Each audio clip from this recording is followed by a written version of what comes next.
क्रिश 3 के विलन यानी विवेक ओबेरॉय ने स्पाइडरमैन 2 हिंदी के लिए अपनी आवाज दी।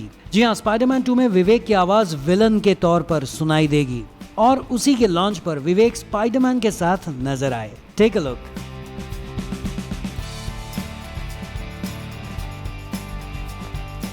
So, thank you so much for coming and thank you for the great response. I've been traveling promoting the film across India and सब जगह बहुत अच्छा response है।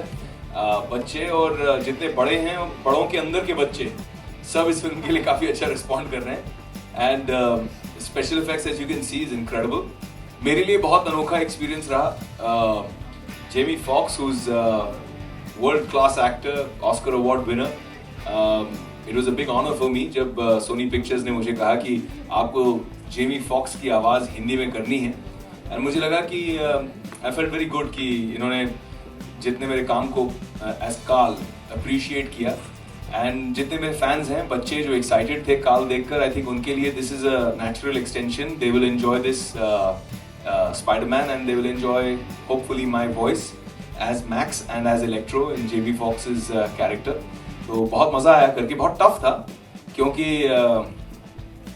बहुत कम लोग जानते हैं कि मैं एक्टर बनने से पहले एक डबिंग आर्टिस्ट था। तो मेरे लिए आफ्टर बिकमिंग एन एक्टर ये पहली बार ऐसा एक्सपीरियंस रहा कि किसी और के लिए मैं अपनी आवाज़ दे रहा हूँ एंड और चैलेंजिंग इसीलिए रहा क्योंकि कहीं ना कहीं आप नॉर्मली अपने आप को देखते हैं स्क्रीन पर, आप हिंदी में बोल रहे हैं और वो भी हिंदी में बोल रहे हैं कैरेक्टर। इस बार क्या हुआ मेरे लिए चैलेंज ये रहा कि सामने अंग्रेजी में चल रही है, आपके कान के अंदर हेडफोन में अंग्रेजी में इनपुट आ रहा है, डायलॉग्स पूरे इंग्लिश में आ रहे हैं, आपके हाथ में स्क्रिप्ट दी गई है जिसके अंदर हिंदी में डायलॉग लिखे हैं। तो कान में अंग्रेजी, आंखों में हिंदी और सामने आपको बोलना है हिंदी मैच करके। वो मेरे लिए बहुत टफ रहा एंड खासकर जब मतलब भारी भरकम डायलॉग आ जाते थे जैसे military grade high intensity capacitors. मैंने कहा यार इसका हिंदी क्या हो सकता है, military grade high intensity capacitors. तो कहीं ना कहीं हमने उसमें पहले कोशिश की कि चलो हाई इंटेंसिटी, उच्च तीव्रता के कैपेसिटर, लेकिन बाद में कैपेसिटर तो लाना ही था अंग्रेजी में। तो ये सारे चैलेंजेस थे और बहुत सारे मतलब ऐसे फनी इंसिडेंट्स हुए जहाँ पे हम फंस जाते थे यार अब इसका हिंदी क्या किया जाए। एंड हिंदी भी इतनी अगर भारी हिंदी हो तो जो देखने वाला है बेचारा उसको भी समझ में नहीं आए, तो वो कहीं ना कहीं हमको बैलेंस आउट करना पड़ा। वो लिप मैच करने के चक्कर में बहुत टाइम जाता है, it takes lot of effort, but I really enjoyed it. जब मैंने पहले 1-2 घंटे की डबिंग की तो मुझे लगा यार मरे गए यार, क्यों कर रहा ये नहीं करना चाहिए था। अच्छा आराम से चिल कर रहा था, कहाँ आके इतनी मेहनत करवा रहे हैं।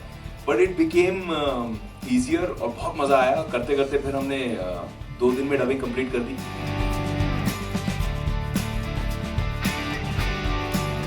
Spider-Man in the film in English teases Electro, तो छेड़ता है उसको because he's got a big sense of humor, so he keeps when he's fighting with him in the middle of the fights वो उसको provoke करता है, ललकारता है। So just to irritate him he calls him Sparkles, Sparkles, what's up Sparkles, and that really pisses off Electro, it really makes him angry. So they said क्या हिंदी में इसका क्या equivalent होगा? I thought they were damn funny. I said आप लोगों ने क्या सोचा है? So one of them put their hands up and said अगर ये क्या कहे कि what's up फूलछड़ी? I said really? Like इतना जबरदस्त विलन का कैरेक्टर मैं प्ले कर रहा हूँ, इतनी मेहनत कर तुम लोग इसको फुलछड़ी बना दोगे? हद हो गई यार, it was terrible. So I said no way. Then we came up with an idea, let's call it short circuit. So then he says, अरे सुनो short circuit, and I thought that was a little cool and funny.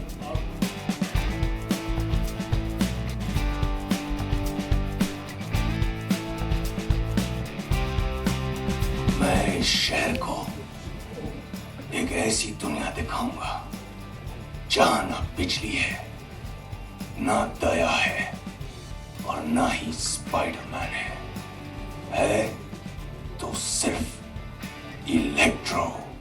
To know more about Bollywood's latest news and gossips, please subscribe to our channel Filmy Gossip.